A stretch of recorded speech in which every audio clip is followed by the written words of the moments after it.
हम तो अपने हालात का सही जायजा नहीं ले सकते। आपको पता नहीं आप अंगार किस अंगार पर बैठे हुए हैं, हम और आप। सोशल मीडिया पे चले जाइए तो चर्चों पे चर्चे करवा लो। मेरे भाइयों, कभी कभी हमें दबकर भी समझौते करना पड़ते हैं। खुद हमारे नबी जनाब मोहम्मद रसूलुल्लाह सल्लल्लाहु अलैहि वसल्लम ने भी दबकर समझौते किए हैं। यहां सीना तानने की जरूरत नहीं। मौलाना जर्जिस एक बोल रहा है ना, वहां यूपी में एक पार्टी का जिम्मेदार, मौलवी जर्जिस डरपोक है, खुद ही भाग जाए बंगाल, हम क्यों जाएं, वो डरपोक है। इस तरीके की बात। कभी कभी समझौते बड़ी अक्लमंदी और दानिशमंदी के साथ भी होते हैं। वो मिसाल मेरी आपने पढ़ी होगी, सुनी होगी। एक तालाब पर बकरी भी पानी पी रही है और शेर भी पानी पी रहा है। एक तालाब है, उस तालाब पर शेर भी पानी पी रहा है और बकरी भी पानी पी रही है। शेर जहां मुंह डालता है पानी में, वहां से बहता हुआ पानी बकरी के पास आता है। बकरी उसी पानी को पी रही है, तो शेर का झूठा पानी बकरी को मिल रहा है। बकरी की तरफ से पानी बहता हुआ शेर की तरफ नहीं जा रहा है। शेर जहां मुंह डाल रहा है, वहां से पानी बहता हुआ बकरी के पास आता है और बकरी उसी पानी को पीती है। जब दोनों पानी पी चुके तो शेर ने कहा गुर्राते हुए, तूने मेरा पानी गंदा क्यों किया? तूने मेरा पानी गंदा क्यों किया, झूठा क्यों किया? कौन कह रहा है? शेर। उल्टा, यानी कहते, इसी को कहते हैं उल्टा चोर कोतवाल को डांटे। शेर कह रहा है, ए बकरी, तूने मेरा पानी झूठा क्यों किया? बकरी कहती है, हुजूर, पानी तो आपकी तरफ से बहता हुआ आ रहा है, मैं तो आपका झूठा पानी पी रही हूं, मेरा झूठा पानी आप थोड़ी पी रहे हैं। पानी तो आपकी तरफ से बहता हुआ मेरे पास आया, हमने तो आपका झूठा पानी पिया। शेर कहता है, अच्छा, तो तू मुझसे मुंह भी चलाती है, जबान भी चला रही है, तुझे बोलना भी आता है, तू मेरे सामने बात करने की भी हिम्मत करती है? शेर आगे बढ़ा और उसने अपने पंजों से उस बकरी को फाड़ दिया। मैं शेर किसको कह रहा हूँ और बकरी किसको कह रहा हूँ, ये समझ लो तो पूरी। वो ईताई ज़कात, ज़कात देना। चौथी चीज, सौम रमजान, रमजान के रोजे रखना। और पांचवी चीज वल हज, और हज करना। इन 5 चीजों पर इस्लाम की बुनियाद टिकी हुई है। पूरा इस्लाम इसी के ऊपर खड़ा है। अब देखिए, सबको मालूम है कि इस्लाम की बुनियाद 5 चीजों पर है। हजरत मुआज इब्ने जबल को जब अल्लाह के नबी सल्लल्लाहु अलैहि वसल्लम ने यमन का गवर्नर बनाकर भेजा, जब यमन का गवर्नर बनाकर भेजा, क्या है मुआज, अब तुम यमन जाओ और यमन के तुम गवर्नर बनाए जा रहे हो, वहां के लोगों में तुम इस्लाम की दावत पेश करना। यमन अब हमारे कब्जे में आ गया है। यमन का गवर्नर बनाकर जब भेजा, ये आदमी नहीं मानेगा अपनी हरकत से,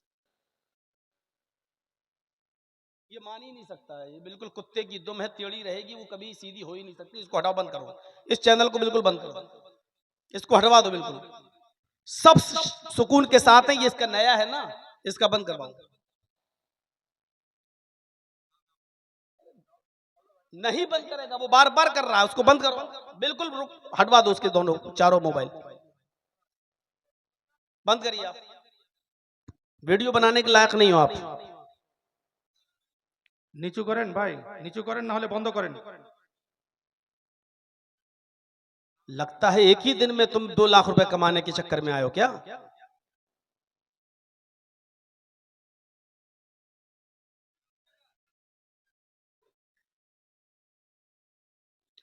तो जब यमन का गवर्नर बनाकर भेजा और यमन पर जब फतह हो गई, तो अल्लाह के नबी ने कहा, आए मुआज, यमन के लोगों को तुम इस्लाम की दावत देना, तो सबसे पहले उनको कलमे की दावत देना। जबकि इस्लाम की बुनियाद कितनी चीजों पर है? 5। लेकिन आपने क्या कहा है मास, जब यमन जाओ तो पांचों चीजें बैक लोगों को मत बताना।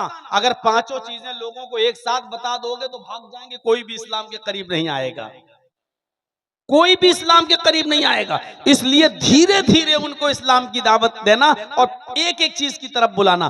पहली चीज कलमे की तरफ उनको बुलाना, कहना कि अल्लाह के अलावा कोई माबूद नहीं और मोहम्मद सल्लल्लाहु अलैहि वसल्लम अल्लाह के रसूल हैं। जब वो पहली चीज पर ईमान ले आए, अल्लाह को अपना माबूद मान लें और मोहम्मद सल्लल्लाहु अलैहि वसल्लम को रसूल मान लें, और इस पर जब कायम हो जाएं और पूरे पक्के हो जाएं, तब उनसे कहना कि अल्लाह रब्बुल आलमीन ने तुम्हारे ऊपर दिन भर में 5 टाइम की नमाज फर्ज की है। यानी पांचों चीजें एकदम नहीं बताई जा रही है, बैक वक्त नहीं, हिकमत देखिए, होशियारी देखिए, समझबूझ देखिए। अल्लाह के रसूल सल्लल्लाहु अलैहि वसल्लम ये भी कह सकते थे मास, पांचों चीजें उनको बता दो, जिसको मानना होगा मानेगा, जिसको नहीं मानना होगा नहीं मानेगा। लेकिन नहीं, पांचों चीजें एकदम बैक वक्त नहीं बताई जा रही हैं। पहले कलमे की दावत देना, जब कलमे पर अमल करने लगे तब उनसे कहना कि तुम्हारी ऊपर नमाज भी फर्ज की गई है। जब वो पांचों वक्त की नमाज के पाबंद हो जाएं और नमाज किसी भी कीमत पर न छोड़ें, जब वो पांचों वक्त नमाज पढ़ने लगे, तब उनसे कहना कि अल्लाह रब्बुल आलमीन ने तुम्हारे ऊपर ज़कात भी फर्ज की है, व ईताइज़ ज़कात, तब उनसे कहना कि तुम्हारे ऊपर ज़कात भी फर्ज है। 40 रुपए में 1 रुपया, 100 रुपए में 2.5 रुपया, 1000 में 25 रुपया, 1 लाख में 2500 रुपया, तुम्हारे ऊपर ज़कात भी फर्ज है अगर तुम साहिब इस्तिताअत हो तो। पहले कलमे की तरफ, जब कलमे पर अमल हो जाए तो नमाज की तरफ, और जब नमाज भी पढ़ने लगे तो ज़कात की तरफ, और जब ज़कात भी देने लगे और पक्के हो जाएं, तब उनसे कहना कि अल्लाह रब्बुल आलमीन ने तुम्हारे ऊपर रमजान के रोजे भी फर्ज किए हैं। 1 महीने में 30 दिन, 29-30 जो भी होता चांद के हिसाब से। और जब वो रोजे भी रखने लगे और रोजे के भी पाबंद हो जाएं, तब उनसे कहना कि तुम्हारे ऊपर पूरी जिंदगी में 1 मर्तबा हज भी फर्ज किया गया है। उलमा बैठे हैं, बुखारी की रिवायत है, पूछिए अल्लाह के रसूल ने क्या कहा। आए मुआज, इस्लाम की बुनियाद है तो 5 चीजों पर, लेकिन पांचों चीजें तुम बैक वक्त उनके सामने मत रख देना। अगर पांचों चीजें तुम उनको बता दोगे तो कोई इस्लाम कबूल नहीं करेगा, सब भाग जाएंगे। कलमा भी पढ़ो, अल्लाह के अलावा किसी के सामने झुको भी नहीं, नबी को रसूल को अपना नबी भी मानो, मोहम्मदुर रसूलुल्लाह को, और नमाज भी पढ़ें, ज़कात भी दें, और हज भी करें, और रोजे भी रखें। इतना मुश्किल काम हमसे नहीं होगा। वो दूर भाग जाएंगे, इस्लाम के करीब नहीं आएंगे। आज हमारे उलमा हजरात गौर करें, क्या आज दावत इसी तरीके से देते हैं लोगों को? कितनी पाबंदियां उनके ऊपर लाद देते हैं, कितनी पाबंदियां उनके ऊपर लाद देते हैं। ये भी नहीं करो, ये भी नहीं करो, ये भी नहीं करो, ये भी हराम, ये भी हराम, ये भी हराम। अब बेचारा कहता है कि इस हिंदुस्तान में रहना है भैया, अगर ये नहीं करेंगे तो हम जाएंगे कहां? अरे एक एक करके बताओ ना, जब एक चीज छोड़ दे तब दूसरी चीज छुड़वाओ ना, जब दूसरी चीज छोड़ दे तब तीसरी चीज छुड़वाओ ना। तुम बैक वक्त सारी चीजें उनके सामने बयान कर दोगे, वो कहेगा ए मुल्ला तू अपनी मुल्लागिरी अपने पास रख, हम ठीक हैं बस। नबी अकरम से सीखो। बुराई तो बुराई होती है, बुराई तो बुराई होती है, लेकिन बुराई को रोकने का अंदाज भी देखिए अल्लाह के नबी सल्लल्लाहु अलैहि वसल्लम का। आपने क्या फरमाया? मन रआ मिनकुम मुनकरन फलयुगय्यिरु बियदिही। जिस बुराई को तुम अपनी आंखों से देखो, अगर ताकत है उसको अपने हाथों से दूर करने की तो अपने हाथों से उसको रोक दो। अपने हाथ से अगर उस बुराई को रोक सकते हो तो हाथ से रोक दो, खत्म कर दो। लेकिन अगर हाथ से रोकने में झगड़ा हो सकता हो, झगड़ा हो सकता हो, लड़ाई हो सकती हो, दंगा हो सकता हो, किताल हो सकता हो, मारपीट हो सकती हो, तो अल्लाह के रसूल ने कहा कि फिर उस बुराई को अपने हाथ से मत रोको, जबकि बुराई को हाथ से रोकना ही है, हाथ बुराई को खत्म करना है। मसलन ये कैमरे वाला है हमारे सामने उठक पटक कर रहा है, अपने हाथ से रोकने की ताकत है मुझे, लेकिन डर लगता है कि अगर हाथ से रोकेंगे तो ये सब चैनल वाले इकट्ठे ना हो जाएं, ये कहीं मारपीट पे आमादा ना हो जाएं, कोई इसके फेवर के 8-10 आदमी फिर मारपीट पे तैयार ना हो जाएं। तो अगर फितने का डर हो, फसाद का डर हो, लड़ाई और झगड़े का डर हो, 500 आदमियों की बारात आ रही है, वो बारात आप लोग कहते हो, हम लोग तो डाकू कहते हैं, ये चोर आ रहे हैं, लुटेरे डाकू, अपने हाथ से रोको, रोक लोगे? जर्जीत साहब चले बारात को रोकने, नहीं, लड़की वाले के यहाँ नहीं जाइए, शरीयत में लड़की वाले के यहाँ खाना जायज नहीं है, शरीयत में लड़की वाले को खिलाने की इजाजत नहीं दी, अल्लाह के नबी ने लड़की वाले को कुछ भी नहीं कहा कि तुम ये खिलाओ, लड़की के बाप के ऊपर खिलाना पिलाने की कोई जिम्मेदारी है ही नहीं। अब मैं बारात को रोकूं?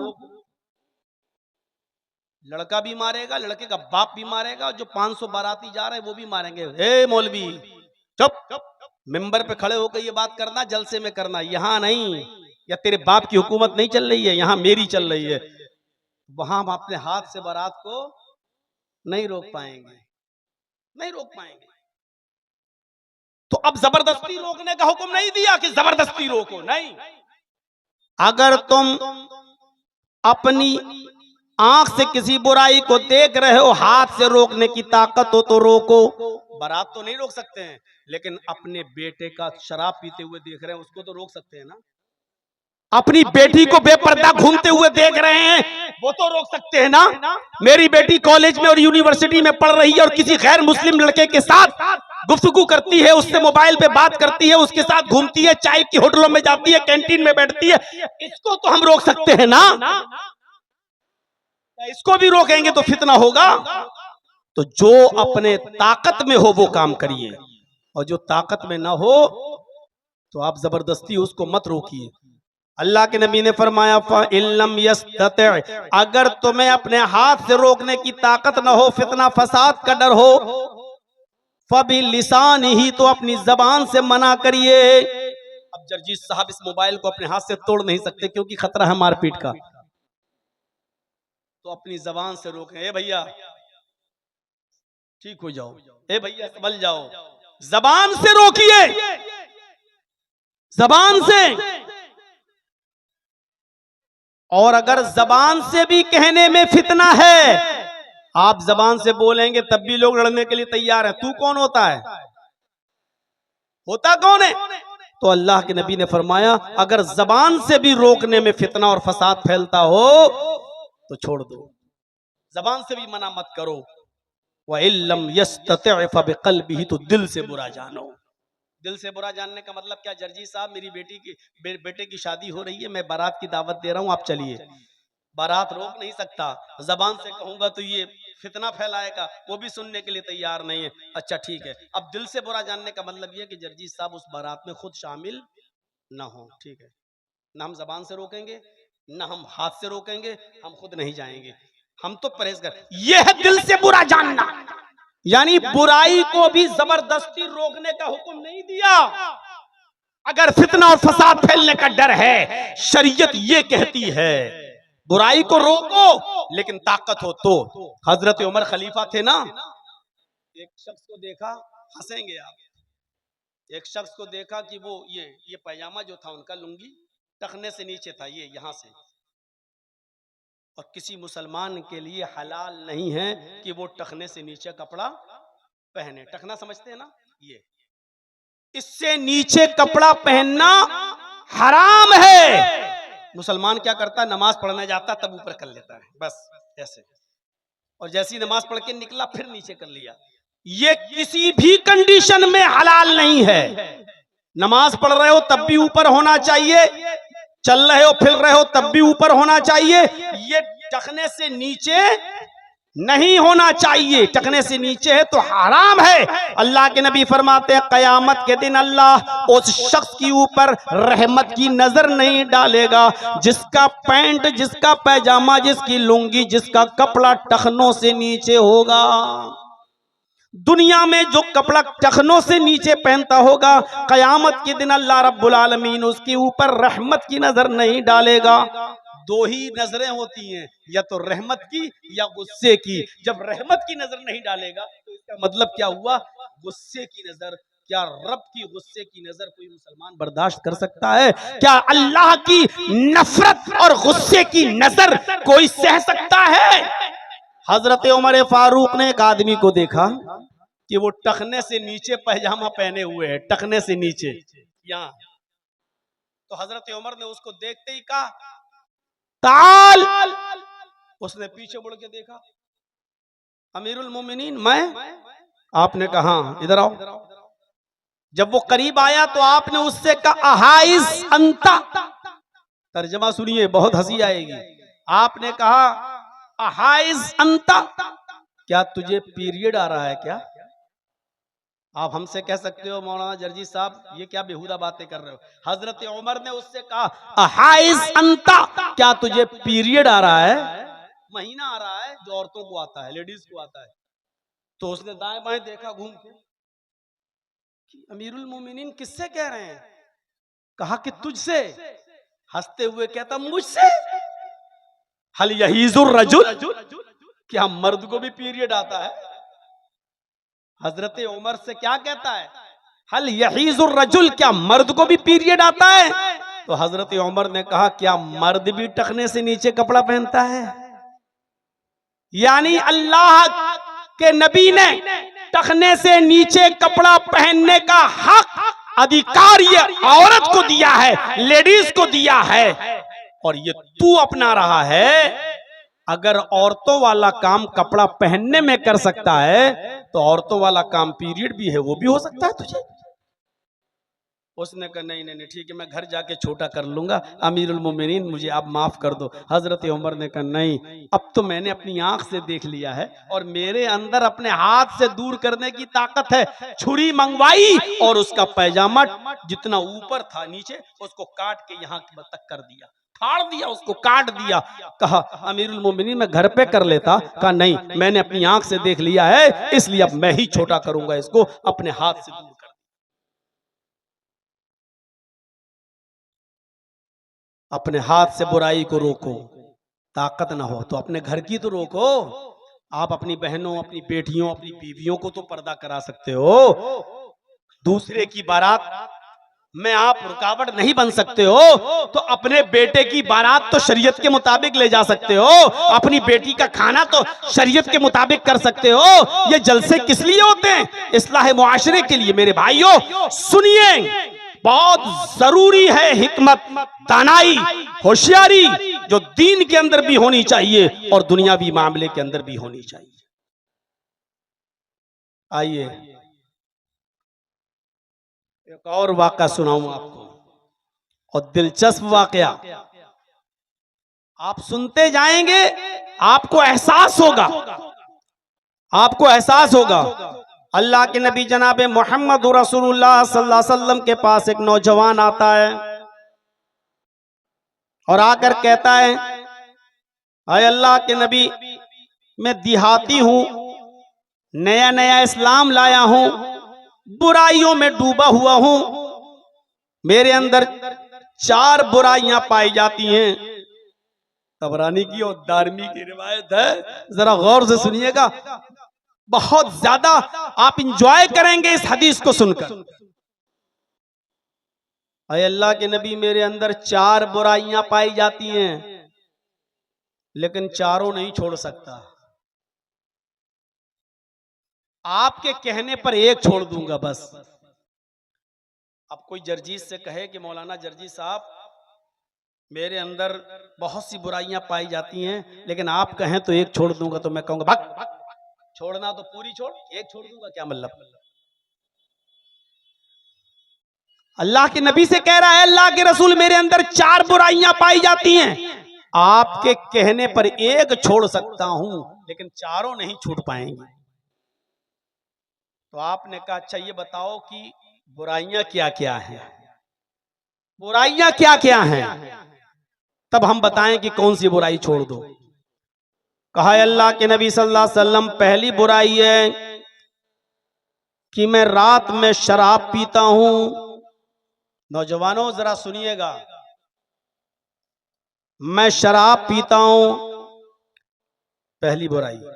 शराब का नशा जब चढ़ जाता है तो मेरी कोई दोस्त है, हम अपनी जबान में कह सकते हैं गर्लफ्रेंड, मेरी एक चाहने वाली है, माशूका है, जिससे मेरे ताल्लुकात हैं।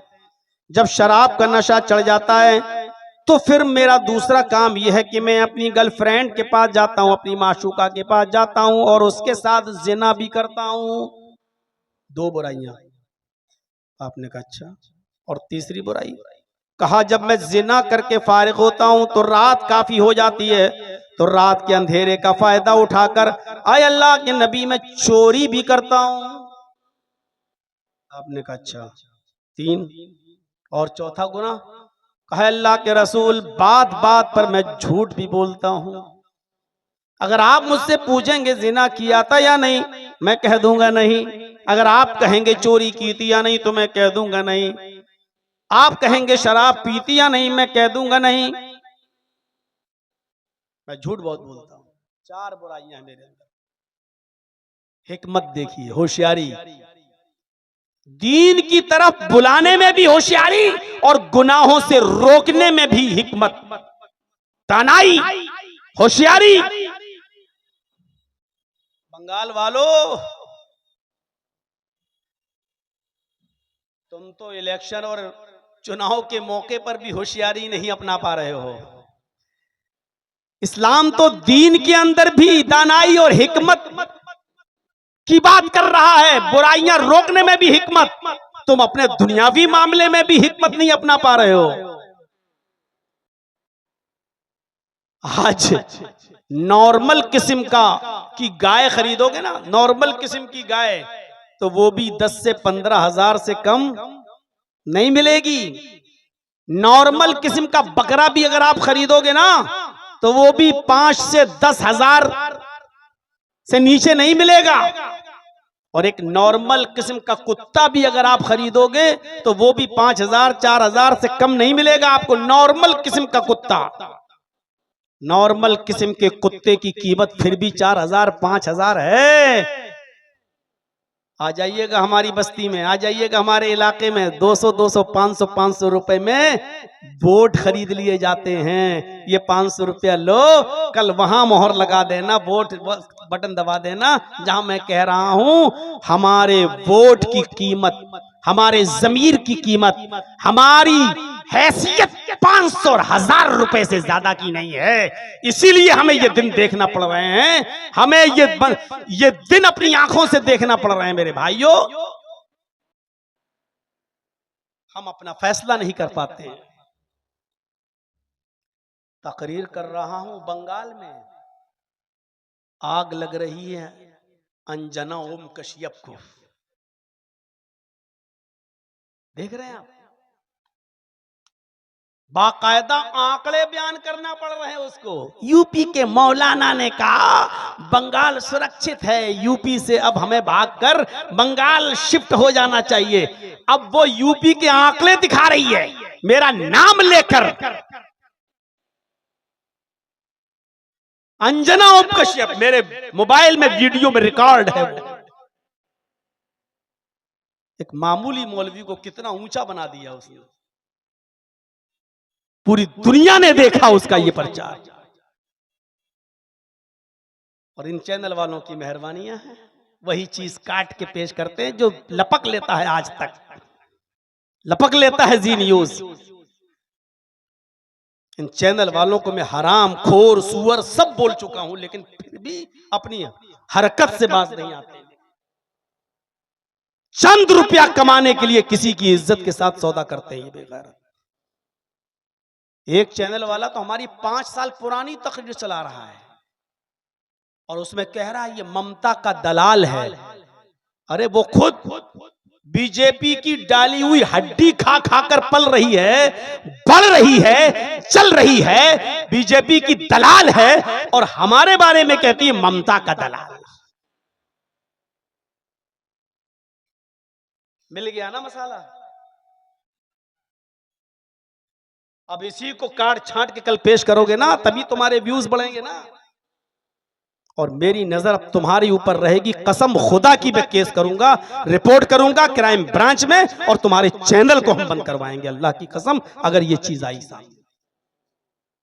अब मैं अल्लाह की कसम खा के कह रहा हूं, बाद में हाथ पैर जोड़ोगे तो माफ नहीं करूंगा। मैं आज कह दे रहा हूं, जैसे अल्लाह के यहां शिर्क के अलावा हर गुनाह की माफी है, मेरे यहां पर भी इसकी कोई माफी नहीं।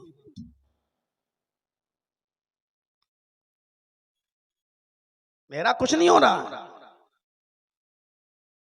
लेकिन तुम अपने आप को बचा के रखना। तो मेरे साथियों, उसने कहा अल्लाह के रसूल, मैं शराब पीता हूं, फिर जिना करता हूं, फिर चोरी करता हूं, और उसके बाद मैं झूठ भी बोलता हूं, एक छोड़ सकता हूं। कोई कहे जर्जी साहब, एक लड़की से मोबाइल पे बात भी करता हूं, मेरी दोस्ती है कॉलेज की लड़की से, मैं शराब भी पीता हूं, आप बताइए कौन सी चीज छोड़े। मैं कहा हट, क्या कहूंगा, हट, मुझसे बात मत करना, इतना गंदा है तू इंसान। अल्लाह के रसूल ने उससे ये नहीं कहा कि बड़े गंदे इंसान हो। आप बुराई से नफरत करते थे, बुरे इंसान से नहीं। आपने कहा अगर आज मैंने इसको भगा दिया तो ये इस्लाम भी छोड़ बैठेगा और ये गुनाह भी करता रहेगा। आपने उससे कहा इधर आओ, इधर आओ, इधर आओ, करीब किया, उदनु मिन्नी, करीब हुआ। आपने उससे कहा शराब पीते हो जी, जिना भी करते हो जी, चोरी भी करते हो जी, सब रात में करते हो जी, झूठ भी बोलते हो कि हाँ, तो चारों नहीं छोड़ पाओगे। नहीं, अल्लाह के रसूल चारों नहीं छोड़ूंगा, फिर एक छोड़ दिए। तो आपने कहा एक तो छोड़ोगे ना, कहा हाँ एक छोड़ दूंगा। आपने कहा अच्छा झूठ बोलना छोड़ दो। क्या कहा? झूठ बोलना छोड़ दो। हंसने लगा, कहता अल्लाह के रसूल, लड़की छुड़वाई होती तो मुश्किल होता, शराब छुड़वाई होती तो मुश्किल होता, चोरी छुड़वाई होती तो मुश्किल होता, आपने झूठ छुड़वाया, ये तो बाएं हाथ का काम है। वादा करता हूं झूठ नहीं बोलूंगा। आपने कहा ऐसे नहीं, मेरे हाथ पर हाथ रखकर बैठ कर। उसने हाथ पे हाथ रखा, अल्लाह की कसम खाकर वादा किया, मैं आपके हाथ पर हाथ रखकर अल्लाह की कसम खाकर वादा करता हूं कि मैं अब झूठ नहीं बोलूंगा। आपने कहा अल्लाह तुझे तेरे वादे पर पक्का रखे। चला गया। अब घर पे आया, रात में 3 काम तो करूंगा, झूठी तो छुड़वाया है। हदीस के अल्फाज सुनन दारमी के, वो शराब पीने के लिए रात में जाता है, शराब की बोतल भी ले लेता है, बल्कि शराब का ढक्कन भी खोल लेता है, बल्कि शराब को अपने मुंह तक भी ले जाता है। लेकिन मुंह तक ले जाने के बाद सोचता है, कल अगर अल्लाह के रसूल ने मुझसे ये सवाल कर लिया कि बता तूने शराब पी थी या नहीं पी थी, अगर कल ये पूछ लिया कि तूने शराब पी थी या नहीं पी थी, अभी तक तो मैं झूठ बोल देता था, नहीं बच जाता था।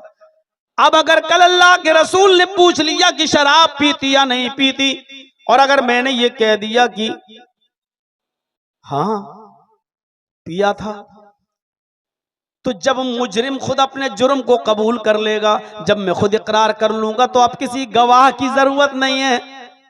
फिर मुझे 40 कोड़े मारे जाएंगे, मैदान में खड़ा करके अल्लाह के रसूल कहेंगे इसको 40 कोड़े लगाओ, इसने खुद एतराफ किया है, इसने खुद कबूला है कि मैंने शराब पी। और अगर मैं ये कह देता हूं कि नहीं मैंने शराब नहीं पी, तो एक बुराई छोड़ने का वादा करके आया हूं, और अल्लाह की कसम खाकर वादा करके आया हूं। यहां तो बात बात पे कसम खाई जाती है, इतनी कसमें खाई जाती हैं कि अपनी कसमों की गिनती वो हम खुद नहीं कर पाते हैं। हर बात पे अल्लाह की कसम, हर बात पे अल्लाह की कसम। उसने एक बुराई छोड़ने के लिए अल्लाह की कसम खाई और उसके बाद उस पर कायम रहा। उसने कहा मेरे इन हाथों ने मोहम्मद रसूलुल्लाह के हाथों को छू लिया है, अब मैं झूठ नहीं बोलूंगा, लिहाजा शराब ही नहीं पीऊंगा। शराब पी लियो, कहीं पूछ लिया तो कोड़े मारे जाएंगे, और अगर झूठ बोल दिया तो बच तो जाऊंगा, लेकिन मैंने तो वादा किया है झूठ नहीं बोलूंगा, झूठ ही झूठ। शराब छोड़ दिया, अरे शराब नहीं पीऊंगा तो क्या मर जाऊंगा? चलो दिमाग तो खराब था ही, शराब छोड़ दिया। अब दिमाग में गया, लेटा लड़की के साथ उसकी रान पर, उसकी गोद में सर रखकर कहने लगी आज तुम टेंशन में लग रहे हो। कि हाँ टेंशन में। क्यों, क्या हुआ? अरे ऐसा सा ख्याल है, चलो यार आओ। दोनों ने कपड़े उतार लिए, बरहना हो गए। अचानक सोचता है कि अगर आज मैं इस लड़की के साथ मिल लिया, जिना कर लिया, कहीं कर अल्लाह के रसूल फिर ये सवाल कर बैठे, बता तूने कल किसी लड़की के साथ जिना तो नहीं किया? मैंने अगर कह दिया कि हाँ मैंने जिना किया, अगर मैंने कह दिया हाँ किया, तो कुआरा होने की वजह से मुझे 100 कोड़े मारे जाएंगे। एक कोड़ा खाने की ताकत तो है नहीं, 100 कोड़े कैसे खाएंगे? और अगर मैंने कह दिया कि नहीं मैंने जिना नहीं किया, तो ये झूठ हो जाएगा, और मैंने अल्लाह की कसम खाकर वादा किया कि मैं झूठ नहीं बोलूंगा। उसने लड़की को भी धक्का दिया, हट मैं तेरे साथ भी नहीं मिलूंगा, अगर मिलता हूं तो 100 कोड़े, और नहीं झूठ बोलता हूं तो मैं झूठा, और झूठ छोड़ने का मैंने वादा कर लिया है। आगे बढ़ता है, चोरी करता, और चोरी करने में कामयाब। सोना चुरा लिया, चांदी चुरा ली, जेवरात चुरा लिए, थैले में भर लिए। उस घर से वापस आने लगता है, सोचता है अगर अल्लाह के रसूल ने पूछ लिया कि बता कल तूने चोरी की थी या नहीं, और मैंने कह दिया हाँ, तो हाथ काटा जाएगा, और अगर कह दिया नहीं तो ये झूठ होगा। उसने जो सामान जहां से चुराया था वहीं रख दिया, सीधे आया, घर आया, सो गया, फजर की अजान हुई, चला गया, नबी के पीछे नमाज पढ़ा। अल्लाह के नबी ने सलाम फेरा, उसको अगली सफ में देखा, आपने उसको बुलाया, इधर आओ, आज की रात कैसी गुजरी? सर नीचे कर। आपने कहा नौजवान मैं कुछ पूछूंगा नहीं तुमसे, मैं सिर्फ इतना पूछना चाहता हूं आज की रात कैसी गुजरी? कल तो बहुत हंस रहे थे तुम। कहा अल्लाह के नबी जब आपने कहा झूठ छोड़ देना तो मुझे हंसी आई, आपकी अकल पर कोई बहुत बड़ा काम थोड़ी छुड़वा रहे हैं आप हमसे, झूठ छोड़ने के लिए कह रहे हैं, लेकिन मुझे नहीं मालूम था कि झूठ ही तमाम बुराइयों की जड़ है। आपने झूठ छुड़वाया, इस झूठ ने मेरी सारी बुराइयां छुड़वा दी। कल मैंने जिना भी नहीं किया, चोरी भी नहीं की, शराब भी नहीं पी, और झूठ छोड़ने का वादा तो कर ही लिया आपसे। आपने कहा मैं जानता हूं अल किज़्बु रासुज़्ज़ुनूब, झूठ ही तमाम बुराइयों की जड़। ईमानदारी के साथ बताइए कैसी हिकमत है? नेकियों की तरफ बुलाने में भी हिकमत। नमाज की तरफ बुलाना, नमाज पढ़ने लगे तब कहना रोजा, रोजा भी रखने लगे तब कहना ज़कात, ज़कात भी देने लगे तब कहना हज। एक एक करके नेकियों की तरफ भी हिकमत और बुराइयों से रोकने में भी हिकमत। आज हमारे पास क्या हिकमत है? आज हमारे पास क्या मंसूबा है? बोलिए। सारी बताते थे ये मुसलमानों में बुराई, वो मुसलमानों में बुराई। मेरे भाइयों, इस समाज और मुआशरे के अंदर जाकर एक एक बुराई को रोकने की कोशिश करिए आप, एक एक बुराई। हम तसव्वुर करें कि हम कहां हैं, हम तसव्वुर करें कि हमारी हैसियत क्या है, हम तसव्वुर करें। मेरे भाइयों अंदाजा लगाइए हमारी हैसियत क्या है। आज हिकमत से काम लेने की जरूरत है, दूरंदेशी से काम लेने की जरूरत है। उदउ इला सबील रब्बिका बिल हिकमति वल मौइज़तिल हसना वजादिलहुम बिल्लती हिय अहसन। जब किसी से बहस करो तो अच्छे अंदाज से बहस करो। तू तड़ाक करके बहस नहीं होनी चाहिए, तू तड़ाक करके बहस नहीं होनी चाहिए। किसी से भी बहस हो तो अच्छे अंदाज से बहस हो, उसमें गर्मा गर्मी नहीं होनी चाहिए। आज टीवी चैनलों पर डिबेट देख लो, कैसे बहस होती है, कैसे लगता है जैसे एक बिल्ली दूसरी बिल्ली को अभी नोच के खा जाएगी। इस तरीके से लगता है जैसे अभी एक दूसरे के ऊपर चढ़ बैठेंगे। कुरान कहता है कि जब तुम किसी से बहस करो तो उसूल और ज़ाब्ते के तहत अक्लमंदी से और होशियारी से और आसान तरीके से बहस करो। हजरत इब्राहिम अलैहिस्सलातु वस्सलाम नमरूद से बहस कर रहे हैं, नमरूद से बहस कर रहे हैं। अलम तरा इलल्लज़ी हाज्जा इब्राहीम फी रब्बिह। नमरूद इब्राहिम अलैहिस्सलाम से बहस कर रहा है और इब्राहिम अलैहिस्सलाम भी नमरूद से बहस कर रहे हैं अल्लाह के बारे में। और एक बात बता दूं, बहुत गौर से सुनना, नमरूद कोई मामूली आदमी नहीं है। बहस किससे हो रही है? एक होता है गांव का मुखिया, सरपंच, एक होता है उससे भी ऊंचा, फिर होता है एमएलए, फिर होता है एमपी, फिर होता है चीफ मिनिस्टर, फिर होता है प्राइम मिनिस्टर। नमरूद की हैसियत पहले जान लो कि क्या है। पूरी दुनिया पर हुकूमत करने वाले, पूरे मुल्क पर नहीं, पूरी दुनिया पर हुकूमत करने वाले 4 लोग गुजरे हैं, 4 लोग जिन्होंने अपने वक्त में पूरी दुनिया पर हुकूमत की है, जिसमें 2 काफिर थे और 2 मुसलमान। 2 काफिर थे और 2 मुसलमान। मुसलमानों में एक इब्राहिम, एक थे सुलेमान अलैहिस्सलाम और एक बख्त नसर। मेरे भाइयों, और काफिरों में 2 जुल्करनैन, सुलेमान अलैहिस्सलाम मुसलमानों में और जुल्करनैन, ये 2 मुसलमान थे जिन्होंने पूरी दुनिया पर हुकूमत की है, और 2 काफिरों ने पूरी दुनिया पर हुकूमत की है। 2 काफिरों ने, उन काफिरों में एक का नाम है नमरूद और दूसरे का नाम है बख्त नसर।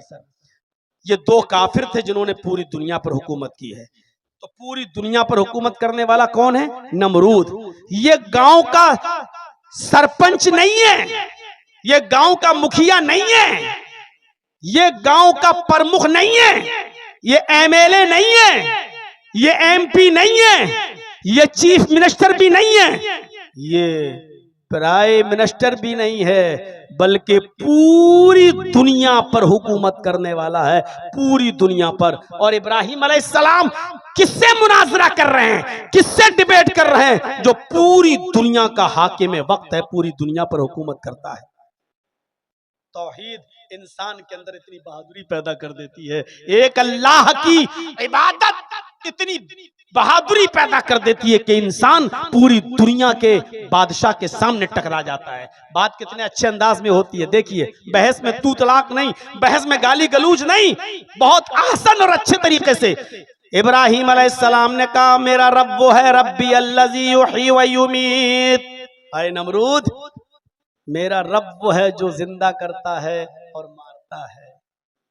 मेरा रब वो है जो जिंदगी देता है और जो मौत के घाट उतारता है, वो मेरा रब है। तो नमरूद ने कहा, ये काम तो मैं भी कर सकता हूं, मैं भी जिंदगी देता हूं, मैं भी मौत। उही व उम्मीद, अना उही व उम्मीद, ये तो मैं भी कर सकता हूं। एक आदमी जेल में बंद था, जिसको फांसी और मौत की सजा थी, उसको जेल से निकाला, कहा देखो इसको कल कत्ल होना था, इसकी गर्दन उड़ाई जाना थी, इसको सजा थी, मैंने माफ कर दिया, जाओ इसको छोड़ दिया। देखो मैंने भी एक को जिंदगी दे दी। और एक बेकसूर आदमी रास्ते से जा रहा था, उसको पकड़ा और उसकी गर्दन उड़ा दी नमरूद ने। कहा देखो मैं भी किसी को मार सकता हूं, मैं भी कत्ल, ये तो मैं भी कर सकता हूं, जिसको चाहूं जिंदगी दे दूं और जिसको चाहूं कत्ल कर दूं। इब्राहिम अलैहिस्सलाम समझ गए ये मोटी खोपड़ी का है, जैसे आज हमारे ऊपर मुसल्लत है मोटी खोपड़ी के। मेरे भाइयों, इब्राहिम अलैहिस्सलाम समझ गए कि ये आदमी ऐसे नहीं समझेगा, मोटी खोपड़ी का है। इब्राहिम अलैहिस्सलाम ने झट से ऐसी दलील पेश कर दी, हक्का बक्का रह गया। इब्राहिम अलैहिस्सलाम ने कहा, मेरा रब वो है, याती बिशम्सी मिनल मशरिक फाती बिहा मिनल मगरिब। मेरा रब वो है जो सूरज को मशरिक से पूरब से निकालता है, मेरा रब वो है जो सूरज को पूरब से ईस्ट से निकालता है, और मगरिब में, पश्चिम में, वेस्ट में डुबो देता है, उसको अस्त कर देता है, उसको डुबोता है। ये मेरा रब है जो सूरज को पूरब से निकालता है और पश्चिम में डुबो देता है। अगर तू अपने आप को रब कहता है, तू अपने आप को खुदा कहता है, तो मगरिब से निकाल, पश्चिम से निकाल कर पूरब में डुबो के दिखा। बुहितल्लज़ी कफर। समझ गया कि इब्राहिम अलैहिस्सलाम ने ऐसी चीज करने को कहा है जो मेरे बाप दादा भी नहीं कर पाएंगे। छठी का दूध याद आ जाएगा। कितनी अच्छी तरीके से डिबेट हो रही है, न लड़ाई, न झगड़ा, न दंगा, न फसाद, और पूरी दुनिया के बादशाह से टकरा रहे हैं। इब्राहिम अलैहिस्सलाम, मैं तुझे रब नहीं मान सकता, मेरा रब वो है जो सूरज को पूरब से निकालता है और पश्चिम में डुबोता है। अगर तू खुदा है तो पश्चिम से निकाल के पूरब में डुबो। नहीं कर पाया। इब्राहिम अलैहिस्सलाम ने कहा तू मेरा खुदा नहीं हो सकता। दावत दो तो हिकमत से। इब्राहिम अलैहिस्सलाम ने भी तो हिकमत से दावत दी। समझाते रहे, समझाते रहे, जब लोग नहीं माने, जब रास्ते पे नहीं आए, तो क्या किया?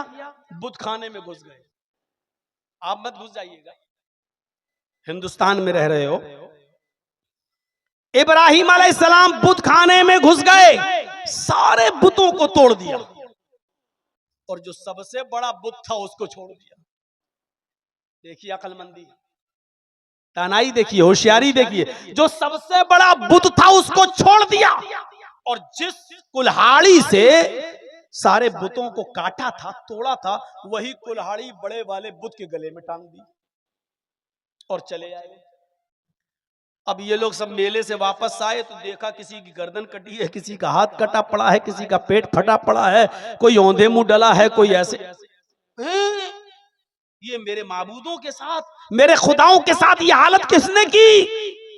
किसी एक ने कहा कि इब्राहिम के अलावा कौन हो सकता, वही हमारे माबूदों को बुरा भला कहता। कब बुला के लाओ। जब बुलवाया, इब्राहिम अलैहिस्सलाम से कहा कि ये मेरे इन बुतों की, इन माबूदों की हालत किसने की? इब्राहिम अलैहिस्सलाम सारे बुतों को देखकर कहते हैं, ओह, ये तो बहुत बुरी दुर्गत बनाई है इनकी। किसने बनाई? लोगों ने कहा, मैं तुमसे पूछ रहा हूं कि किसने बनाई, ये हालत कैसे हुई? इब्राहिम अलैहिस्सलाम, अक्लमंदी देखिए, दानिशमंद, हिकमत, ऐसे देखते हुए, अरे कुल्हाड़ी इसके गले में लटकी है, पूछ रहे हो तुम मुझसे?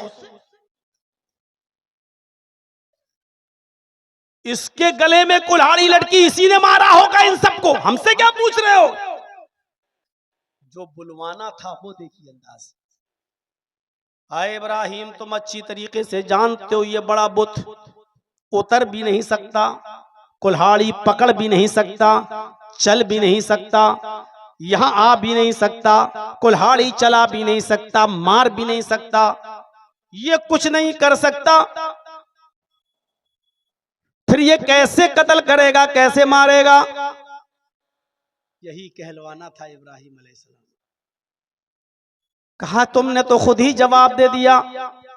मेरे भाइयों, यही तो मैं तुम्हें समझाता हूं कि जो उतर न सके, जो चल न सके, जो खा न सके, जो पी न सके, जो यहां तक ना आ सके, बल्कि जिनको मारा वो भी तुम्हारे खुदा थे। जो अपने आप को ना बचा सके वो तुम्हें क्या बचाएंगे? जो अपनी टांग कटने से अपनी हिफाजत न कर पाए, अपनी गर्दन कटने से अपनी हिफाजत न कर पाए, वो तुम्हें क्या बचाएंगे? इसीलिए तो कहता हूं उसकी इबादत करो जिसने हम सबको पैदा किया, उसी के सामने झुको। समझ गए कि यही आदमी है। जवाब तो नहीं था उनके पास, लेकिन चलो अब तुम्हें आग में डाला जाएगा।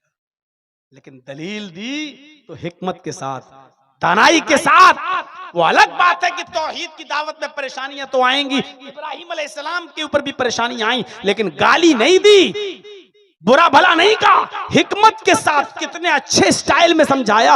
अरे जब ये उतर नहीं सकते, चल नहीं सकते, बैठ नहीं सकते, और ये जिनको मारा है वो अपने आप को बचा नहीं सकते, तो तुम्हारी हिफाजत क्या करेंगे? ये दलील थी, मंतिकी दलील भी थी और अकली दलील भी थी। मेरे भाइयों, कुरान कहता है ऐसे ही लोगों को उदउ इला सबील रब्बिका बिल हिकमा, ऐसी हिकमत और होशियारी और दानाई के साथ लोगों को दीन की तरफ बुलाओ, होशियारी के साथ, और बहस करो तो अच्छे तरीके से। है हमारे पास बहस का तरीका? जरा अंदाजा लगाइए आप। हम तो अपने हालात का सही जायजा नहीं ले सकते। आपको पता नहीं आप अंगार किस अंगार पर बैठे हुए हैं, हम और आप। सोशल मीडिया पे चले जाइए तो चर्चों पे चर्चे करवा लो। मेरे भाइयों, कभी कभी हमें दबकर भी समझौते करना पड़ते हैं। खुद हमारे नबी जनाब मोहम्मद रसूलुल्लाह सल्लल्लाहु अलैहि वसल्लम ने भी दबकर समझौते किए हैं। यहां सीना तानने की जरूरत नहीं। मौलाना जर्जिस एक बोल रहा ना वहां यूपी में, एक पार्टी का जिम्मेदार, मौलवी जर्जिस डरपोक है, खुद ही भाग जाए बंगाल, हम क्यों जाएं, वो डरपोक है। इस तरीके की बात।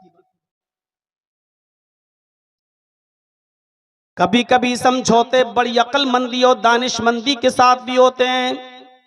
वो मिसाल मेरी आपने पढ़ी होगी, सुनी होगी। एक तालाब पर बकरी भी पानी पी रही है और शेर भी पानी पी रहा है। एक तालाब है, उस तालाब पर शेर भी पानी पी रहा है और बकरी भी पानी पी रही है। शेर जहां मुंह डालता है पानी में, वहां से बहता हुआ पानी बकरी के पास आता है। बकरी उसी पानी को पी रही है, तो शेर का झूठा पानी बकरी को मिल रहा है। बकरी की तरफ से पानी बहता हुआ शेर की तरफ नहीं जा रहा है। शेर जहां मुंह डाल रहा है, वहां से पानी बहता हुआ बकरी के पास आता है और बकरी उसी पानी को पीती है। जब दोनों पानी पी चुके तो शेर ने कहा गुर्राते हुए, तूने मेरा पानी गंदा क्यों किया? तूने मेरा पानी गंदा क्यों किया? झूठा क्यों किया? कौन कह रहा है? शेर। उल्टा, यानी कहते, इसी को कहते हैं उल्टा चोर कोतवाल को डांटे। शेर कह रहा है, ए बकरी, तूने मेरा पानी झूठा क्यों किया? बकरी कहती है, हुजूर, पानी तो आपकी तरफ से बहता हुआ आ रहा है, मैं तो आपका झूठा पानी पी रही हूं।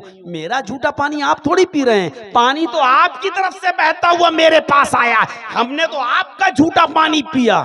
शेर कहता है, अच्छा, तो तू मुझसे मुंह भी चलाती है, जबान भी चला रही है, तुझे बोलना भी आता है, तू मेरे सामने बात करने की भी हिम्मत करती है?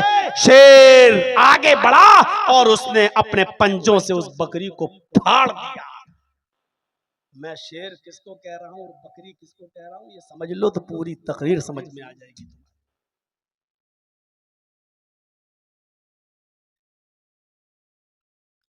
आप जुमे की नमाज भी मस्जिद के बाहर 5 मिनट की नमाज आप नहीं पढ़ सकते हो, नहीं पढ़ सकते हो। मस्जिद के अंदर ही नमाज पढ़ो, मस्जिद के बाहर नहीं। लेकिन तुम्हारे लंगर रोड पे चलेंगे खुलकर,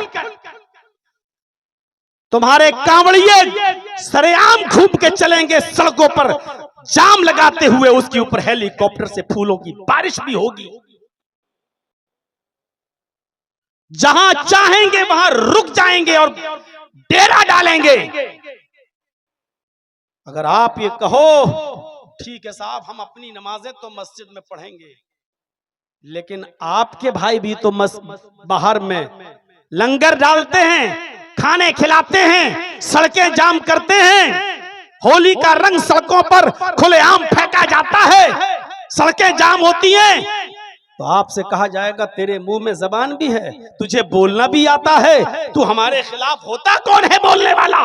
मेरे भाइयों, यही चीज मैं समझाने की कोशिश कर रहा हूं बंगाल के लोगों को, जिसकी बुनियाद पर हमें आज चैनल वाले डिबेट में लाने की कोशिश करते हैं और दिखाते हैं कि देखो ये कितना भयभीत कर रहा है मुसलमानों को, ये कितना डरा रहा है मुसलमानों को। यह समझने की कोशिश करिए। आप नहीं बोल सकते हो साहब, आप कौन होते हैं बोलने वाले, ये कहने वाले आप हमारे इलाके में आ जाइए, मंगल का दिन पूरा का पूरा हॉर्न, गाड़ियां सब जाम हो जाते हैं हॉर्न देते देते, क्योंकि वहां लंगर चलता है, खाने पीने का दौर चलता है। और गुरुद्वारे में चले जाइए चांदनी चौक पर मेरे भाइयों, हर संडे को हमारे सिख भाइयों का लंगर चलता है, पूरा रास्ता जाम हो जाता है। लेकिन आपने अगर 5 मिनट की नमाज पढ़ ली तो सारी आफतें और सारी मुसीबतें आप पैदा कर रहे हैं, रास्ते आप जाम कर रहे हैं। और अगर आपने ये कह दिया कि आपके अंदर भी ऐसा हो रहा है, ये लोग ऐसा कर रहे हैं, तो तेरे अंदर जबान भी है, तू बोलता भी है, तेरे मुंह में जबान भी है। ये सूरत हाल है आज हमारी। इस कंडीशन को समझने की जरूरत है, हिकमत को। मेरे भाइयों, शेर ने शिकार किया गधे का, भेड़िए ने शिकार किया बकरी का, लोमड़ी ने शिकार किया खरगोश का। 3 जानवरों ने 3 जानवर को मारा। याद रखना, शेर ने किसको मारा? गधे को। भेड़िए ने किसको मारा? बकरी को। लोमड़ी ने किसको मारा? खरगोश को। अब शेर ने कहा भेड़िए से, भेड़िए बताओ कौन सा जानवर कौन खाएगा, तुम इंसाफ करो। शेर ने कहा जज किसको बना दिया? भेड़िए को। तुम बताओ कौन सा जानवर कौन खाएगा। भेड़िया शेर के जुल्म को समझ नहीं पाया, ये नहीं जानता था कि ये शेर इतना जालिम है, वो समझ नहीं पाया। उसने कहा बहुत आसान है।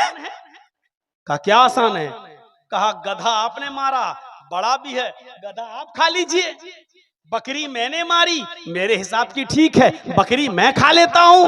और लोमड़ी ने खरगोश मारा, ये लोमड़ी खरगोश खा लेती है। तीनों ने 3 जानवर मारे, अपना अपना जानवर सब खा लें, आप गधा खा लो, मैं बकरी और लोमड़ी खरगोश। शेर ने कह इधर थप्पड़ मारा, इतना बेकार फैसला, और पकड़ा और उसको उठा के फाड़ दिया, कत्ल कर दिया, नोच डाला उसको। अब ये भी मर गया। कमीना, फैसला करना आता नहीं, फैसला करने चले गए। लोमड़ी से कहा ए कमीना, ये फैसला ही करना नहीं जानता, पता नहीं कहां से सीख के आया था। तुम बताओ कौन सा जानवर कौन खाएगा, तुम फैसला करो। लोमड़ी ने तो भेड़िए का हाल देख लिया। लोमड़ी कहती वाकई बड़ा पागल था, कमीने को फैसला करना ही नहीं आता था। अच्छा तो तुम्हारा फैसला क्या है? अरे मेरा फैसला क्या है हुजूर, आप जंगल के राजा हैं, सुबह उठिए गधा खाइए, दोपहर में आप बकरी खा लीजिए, शाम को मुंह का जायका बदलने के लिए खरगोश खा लीजिए, और अब तो भेड़िया भी हाजिर है साहब, सोते वक्त भेड़िया भी खा लीजिए। ये चारों जानवर आप नहीं खाएंगे तो कौन खाएगा? आप जंगल के राजा हैं, ये चारों जानवर आपके हैं। दिन में सुबह उठिए तो गधा खा लीजिए, दोपहर में बकरी खा लीजिए, शाम को खरगोश खा लीजिए, और रात में भेड़िया खा लीजिए, ये चारों जानवर आपके हैं। शेर ने मुस्कुराते हुए कहा इधर आओ। शाबाश, ये है फैसला। इतना अच्छा फैसला तुमने किससे सीखा? लोमड़ी ने कहा हुजूर भेड़िए से सीखा है।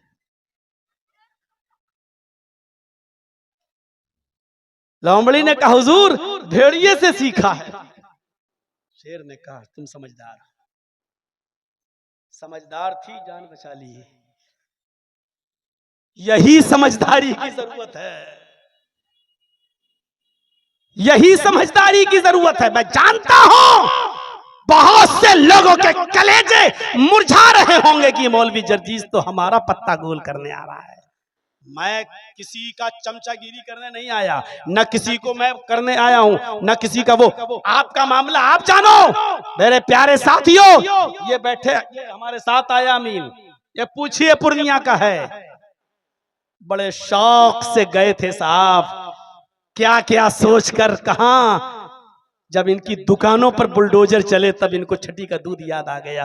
कोई नहीं आया जो चीख चीख कर कह रहे थे हम तुम्हारे साथ, हम तुम्हारी लड़ाई, आज सबसे पहले वही भागे। कोई एक भी मिन्नत और जमानत करने के लिए नहीं आया, कोई झूठी तसल्ली देने के लिए नहीं आया। मकसद निकल गया दूर। मेरे भाइयों, इस वक्त लोमड़ी की तरह कलमंदी से काम लो। कुरान चीख चीख के कह रहा है, उदउ इला सबील रब्बिका बिल हिकमति वल मौइज़तिल हसना। तुम्हें हिकमत दानाई से काम लेने की जरूरत है, दीन के मामले में भी, नेकी की तरफ बुलाने में भी, बुराइयों से रोकने में भी। जब दीन के अंदर ये था तो दुनिया के अंदर भी आपको अच्छा सोचना है। मेरे भाइयों, आप इंसान हो ना। एक मिसाल देता हूं, अल्लाह के नबी मक्के से जब मदीना गए, अल्लाह के नबी जब मक्के से मदीना गए तो मदीने के लोग क्या करते थे? हम या बिरूरन नख्ल, मुस्लिम शरीफ की हदीस के अल्फाज हैं। वो क्या करते थे? खजूर की कलमकारी किया करते थे। और खजूर की कलमकारी जानते हो क्या होती है? वो क्या कहते थे? ये नर खजूर का गाबा है, ये मादा खजूर का गाबा है, ये नर है, ये मादा है, और दोनों को ऐसे जमीन में बोते थे। और ये बिलीफ था, ये यकीदा था कि ऐसे ज्यादा खजूर पैदा होंगी, ऐसे ज्यादा खजूरें पैदा होंगी। तो वो खजूर में क्या बनाते थे? ये नर खजूर का गाबा, ये मादा खजूर का गाबा, ये मेल, ये फीमेल, और ऐसे बोते थे। तो अल्लाह के नबी जब मदीने में गए तो अल्लाह के रसूल ने कहा, माज़ा तस्नऊन, ये तुम क्या करते हो? ये नर, ये मादा। अल्लाह के रसूल, ऐसे खजूरें ज्यादा पैदा हो जाती हैं, नर मादा बना देता हूं तो खजूरें ज्यादा पैदा हो जाती हैं। अल्लाह के नबी ने फरमाया, लौ लम तफअलू लकाना खैरन, अगर तुम ऐसा न करते तो अच्छा होता, अगर ऐसा न करते तो अच्छा होता। उन्होंने छोड़ दिया, कहा नहीं करेंगे, ठीक है। फतरकूहु, छोड़ दिया। फनकसत, खजूर कम पैदा हुए। जब उन लोगों ने ऐसा नहीं किया तो खजूर कम पैदा हुए। उन्होंने शिकायत की, अल्लाह के रसूल, हम जैसा पहले बोते थे उससे खजूरें बहुत पैदा होती थी, आपने कहा ऐसा ना करते तो अच्छा होता, तो हमने छोड़ दिया। तो अल्लाह के नबी, फिर क्या हुआ? हमारे खजूरों में नुकसान हो गया, बहुत घाटा हो गया। तो अल्लाह के नबी ने फरमाया, इन्नमा अना बशर, मैं भी तो इंसान हूँ। क्या कहा? मैं भी तो इंसान हूँ। इज़ा अमरतुकुम बिशैइन मिन अम्रि दीनिकुम, जब मैं तुम्हें तुम्हारे दीन की कोई बात बताऊं तो ले लिया करो। व इज़ा अमरतुकुम बिशैइन मिन अम्रि दुनियाकुम फइन्नमा अना बशर, जब मैं तुम्हें तुम्हारी दुनिया की कोई बात बताऊं तो तुम ले भी सकते हो, छोड़ भी सकते हो। यानी अगर मेरी बात इंसान होने की हैसियत से अगर आपको नुकसान पहुंचा रही है तो तुम जैसा पहले करते थे वैसा करो। यानी तुम अपनी दुनिया को मुझसे ज्यादा अच्छी तरह समझते हो, अपने कारोबार को मुझसे ज्यादा अच्छा समझते हो। बंगाल वालों, मौलाना जर्जीस की बातों में मत आना।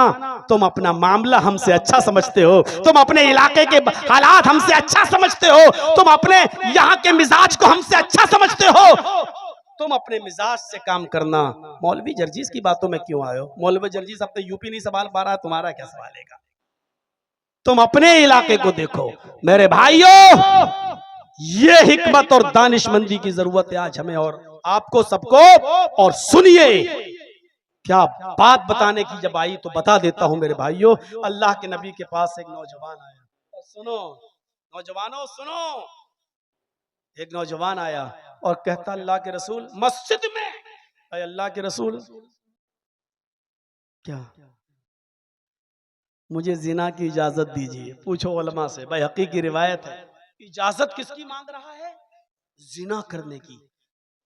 दुनिया में सबसे बुरा काम शिर्क के बाद क्या है? जिना। किसी की माँ, बहन, बेटी के साथ गलत ताल्लुकात, नाजायज ताल्लुकात कायम करना।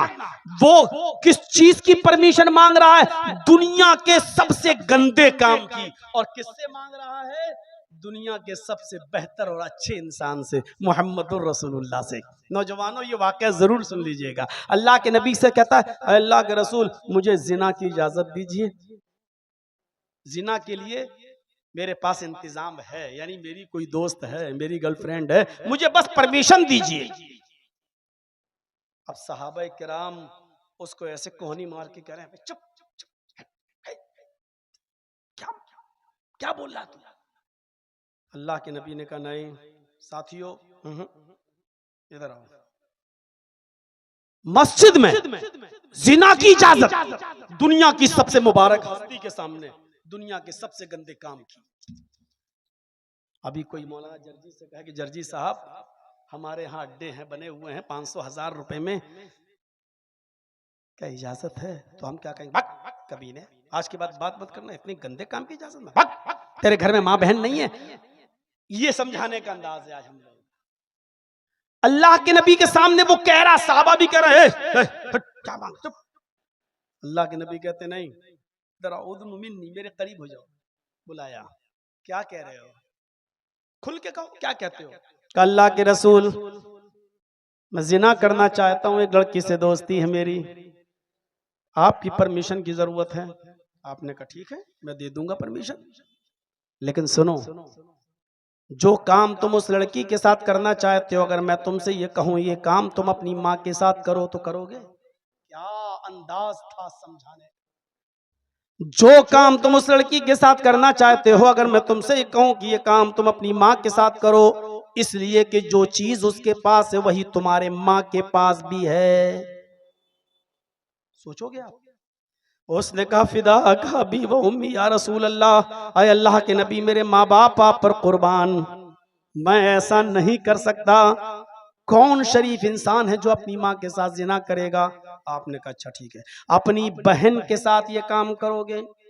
उसने कहा अल्लाह के नबी सल्लल्लाहु अलैहि वसल्लम, मेरे माँ बाप आप पर कुर्बान, कोई भी शरीफ इंसान अपनी बहन के साथ भी ये काम नहीं करेगा। आपने कहा अपनी बेटी के साथ ये काम करोगे?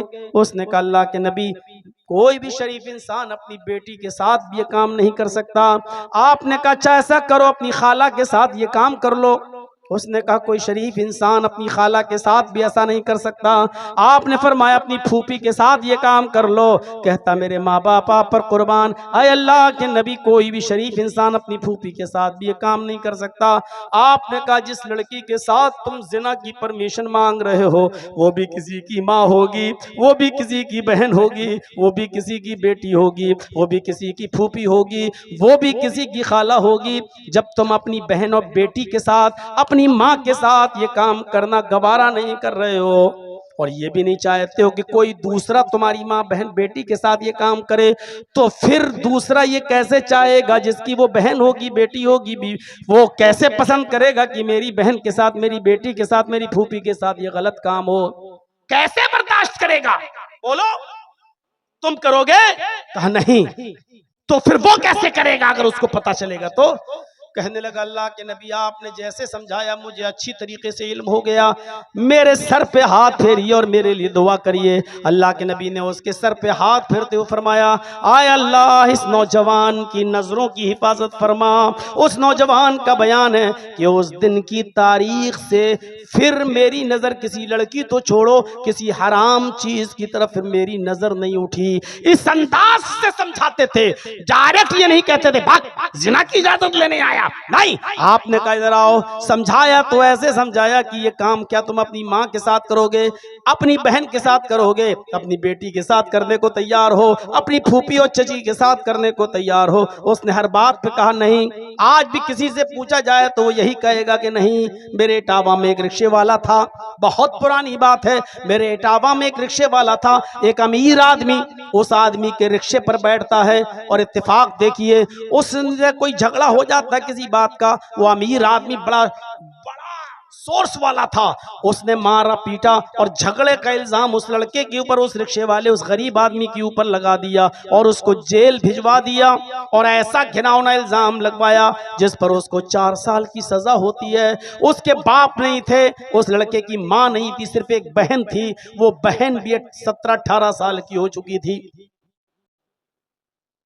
उसको सिर्फ जेल में फिक्र थी तो अपनी बहन की फिक्र थी कि मेरी बहन, पूरी जिम्मेदारी मेरे ऊपर, मैं अपनी बहन के हाथ पीले करने वाला था, उसकी शादी रिक्शा चला चला कर कमा कमा कर अपनी बहन की शादी करने की तैयारी कर रहा था, लेकिन मुझी को जेल में डाल दिया गया। 4 साल तक उसने अपनी बहन का चेहरा नहीं देखा, और 4 साल के बाद जब अपनी सजा पूरी करने के बाद जब अपने घर लौटा तो क्या देखता है कि मेरे गांव का एक बुजुर्ग आदमी, मेरे गांव का एक मोतबर आदमी मेरी बेटी, मेरी बहन को अपने घर में अपनी बेटी की तरह रखे हुए है।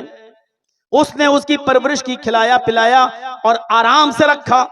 उसके बाद वो लड़की, वो बहन जब अपने भाई के सीने से चिपकती है, रोती है, आंखों में आंसू आते हैं, तो इस लड़की ने रोते हुए कहा कि भाई, अब्बू ना होते, ये बुजुर्ग ना होते तो आपकी बहन मुंह दिखाने के लायक न रहती।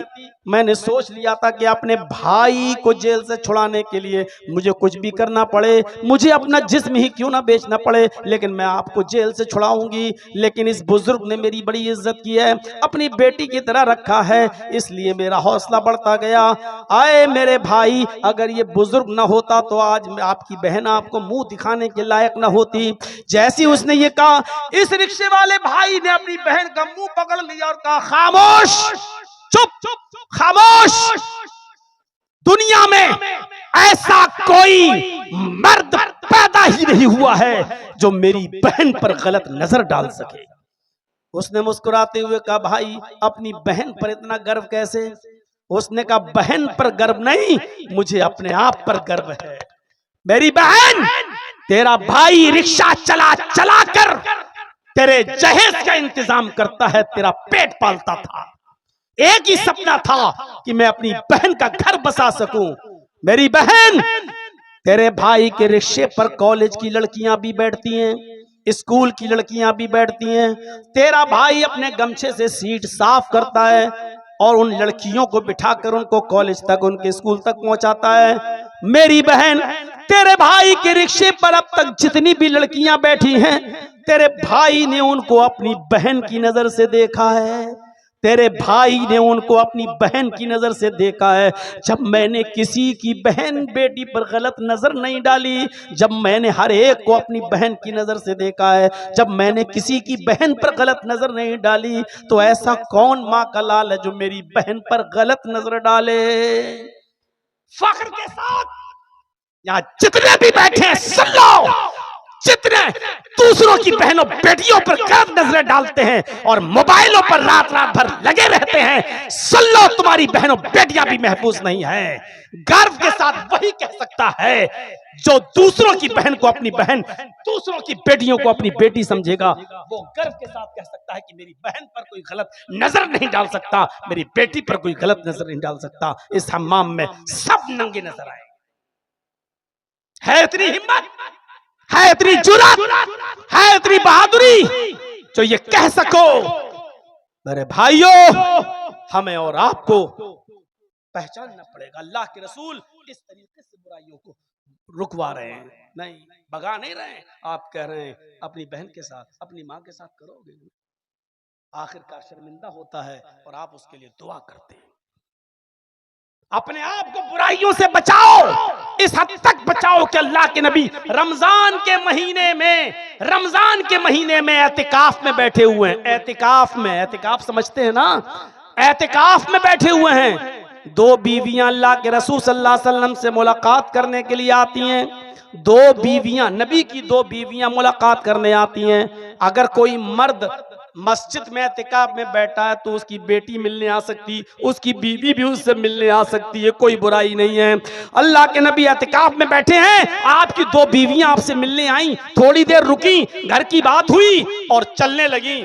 आप अपनी दोनों बीवियों को मस्जिद के दरवाजे तक छोड़ने आए। उन दोनों बीवियों ने सर छिपा रखा था, उन्होंने अपने हाथों में सॉक्स, हाथों में ग्लव्स और पैरों में सॉक्स पहन रखे थे।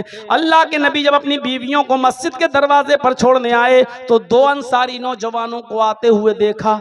आपने उन दोनों अंसारियों को बुलाया, आए अंसारी नौजवानों इधर आओ। वो दोनों नौजवान अंसारी जब अल्लाह के नबी के करीब आते हैं तो आप कितनी शानदार अंदाज में कहते हैं, आए नौजवानों, आए अंसारियों, ये दोनों मेरी बीवियां हैं, ये दोनों मेरी बीवियां हैं, शक मत करना।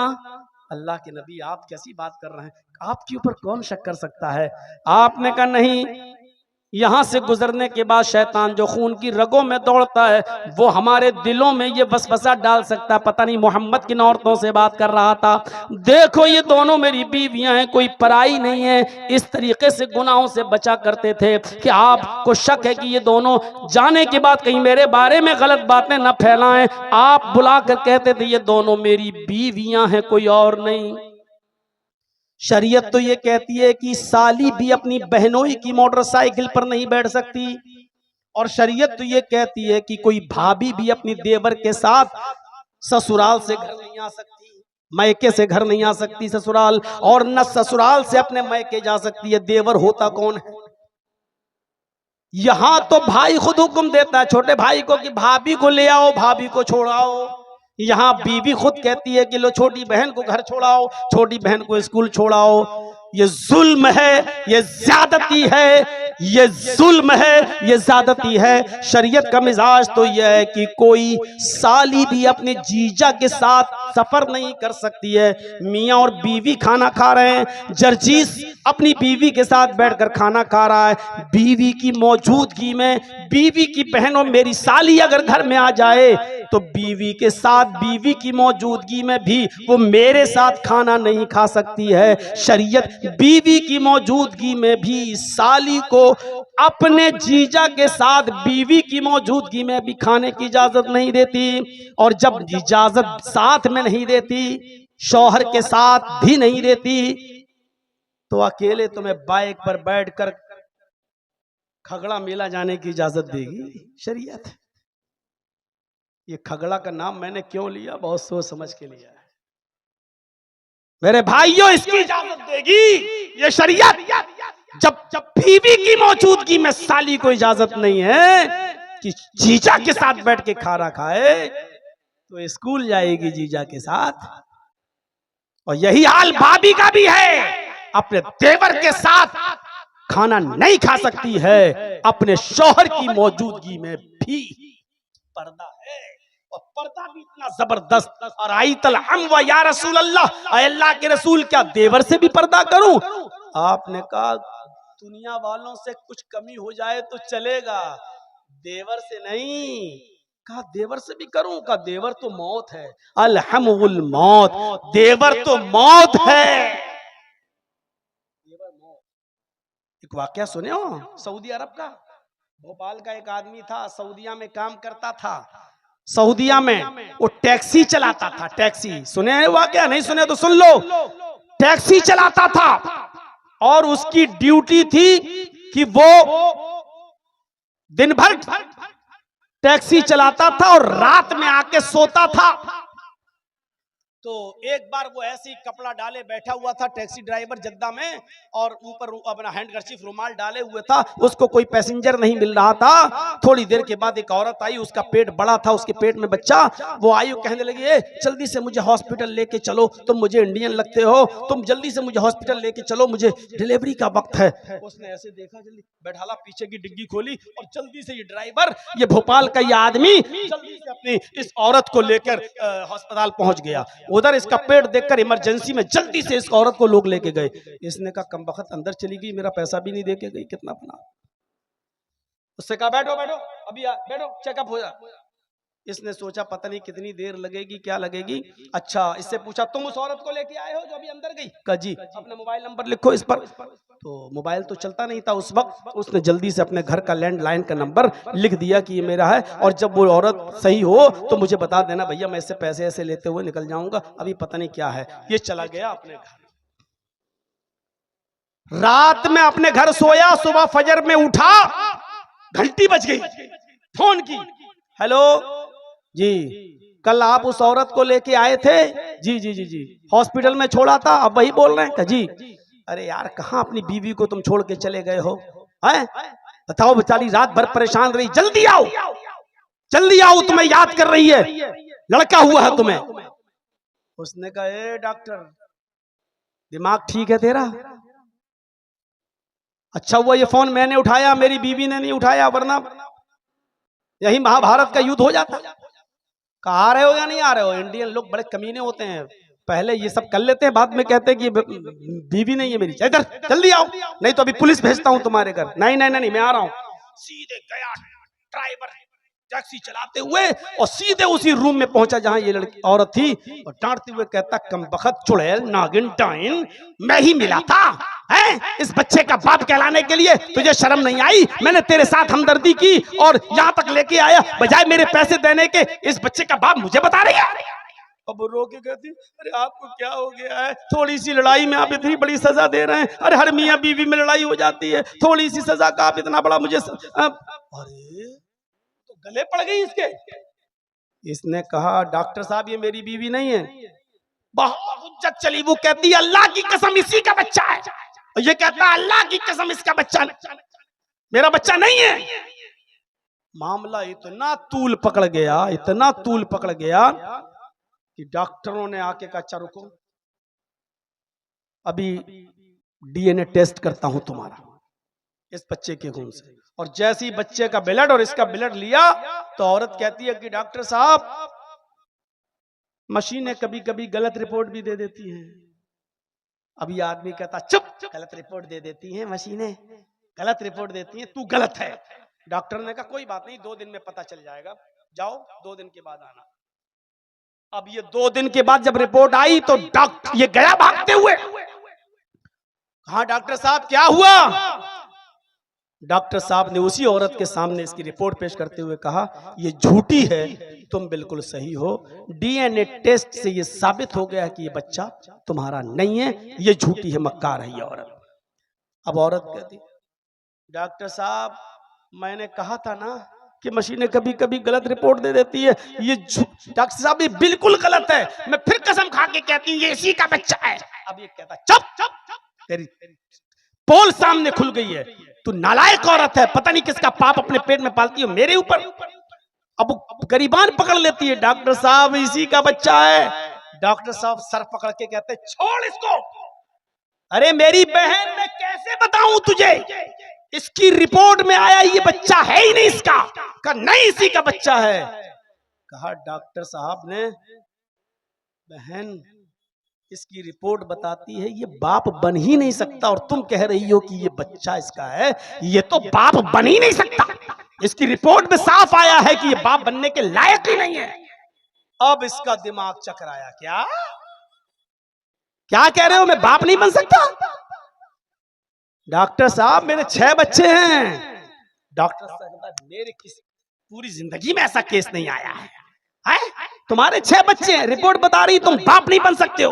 अब वो औरत कह रही है मैंने कहा था ना रिपोर्ट गलत हो जाती है, कभी कभी मशीनें गलत रिपोर्ट देती हैं। ये आदमी कहता चुप चुप चुप, ये तो सही है कि ये बच्चा मेरा नहीं है, लेकिन ये रिपोर्ट गलत है कि मैं बाप नहीं बन सकता। डॉक्टर ने कहा पकड़ो फाइल, घर जाओ और देखो तुम्हारे खेत पर कौन किसान हल जोत रहा है, भाग यहां से। अब वो आया ड्राइवर, जैसे उसने रखा गाड़ी में फाइल, चलाते हुए कहता है अगर ये रिपोर्ट सही है तो ये बताइए ये हल जोत कौन रहा है मेरे घर में। सीधे घर में घुसा और दह लाठी दह डंडे दह जूते अपनी बीवी को। कह रही क्या हुआ अचानक तुम्हें? कहा ये बता कि ये बच्चे किसके हैं। कहा आप कैसी बात करते, तुम्हें शर्म नहीं आती अपने बच्चों को? फिर मारा। मेरी रिपोर्ट ये बता रही है कि मैं बाप नहीं बन सकता, ये बता ये बच्चे किसके। नहीं तो उसी वक्त तक मारता रहूं। जब वो तबीयत से पिट चुकी तब कहती है सुनिए मैं बता रही हूं ये आपके बच्चे नहीं है। कहा ये तो मैं जानता ही हूं ये मेरे बच्चे नहीं है, ये बता कि बाप है कौन। कहा कि आपका भाई। कहा क्यों? कहा आप दिन में टैक्सी चलाते हैं, रात में सोते हैं, वो रात में टैक्सी चलाता है, दिन में यही रहता है। ओ तो कहा कि आप बाप बन ही नहीं पा रहे थे, मुझे खुशियां चाहिए थी तो इसलिए मैंने एक बार मिला एक बार मिली, तो फिर उसके बाद में ताल्लुकात बढ़ गए। 6 बच्चे उसके। तो उसने कहा यहाँ अगर तुम्हारी रिपोर्ट करूंगा तो बहुत सख्त सजा मिलेगी, जब बच्चे भी ये मेरे नहीं है इसी के हैं, तो अब चलो इंडिया में मैं तुम्हें तलाक देता हूं, अब तुम इसी के साथ तुम इससे शादी करना, इसके साथ रहना, यही तुम्हारी सजा है। बच्चे किसके? छोटे भाई के। इस हदीस की रोशनी में अब बताओ कैसा लग रहा है। अरअयतल हमवा, देवर के बारे में आपका क्या ख्याल है? अल्लाह के नबी ने फरमाया अलहमुल मौत, देवर तो मौत है, ये मौत ही तो हुआ। 6 बच्चे पैदा हो गए पता ही नहीं, अंदाजा लगा रहे हैं। इसलिए मेरे भाइयों पर्दा जरूरी है, और अपनी बीवियों, लेडीज आई हैं क्या? नहीं है ना? ठीक है, अल्लाह शुक्र है, वरना कहती है मौलवी हम ही को मिला था बोलने वाला। अपनी बीवियों पे नजर रखो, अपनी बेटियों पे नजर रखो। कल मुझे साहिबगंज में झारखंड में मेरा प्रोग्राम है, 1.5 घंटे की स्पीच काफी है। मेरे भाइयों, अल्लाह से दुआ करता हूं कि बारे इलाह हमें हिकमत के साथ दावत और तबलीग का फरीजा अंजाम देने की तौफीक अता फरमा। और आपसे गुजारिश है, चलते चलते मेरे भाइयों, मेरे हाथ पर भी इस इदारे का कुछ ताउन फरमा दें। बड़ी मोहब्बत आप हमसे करते हैं, हर साल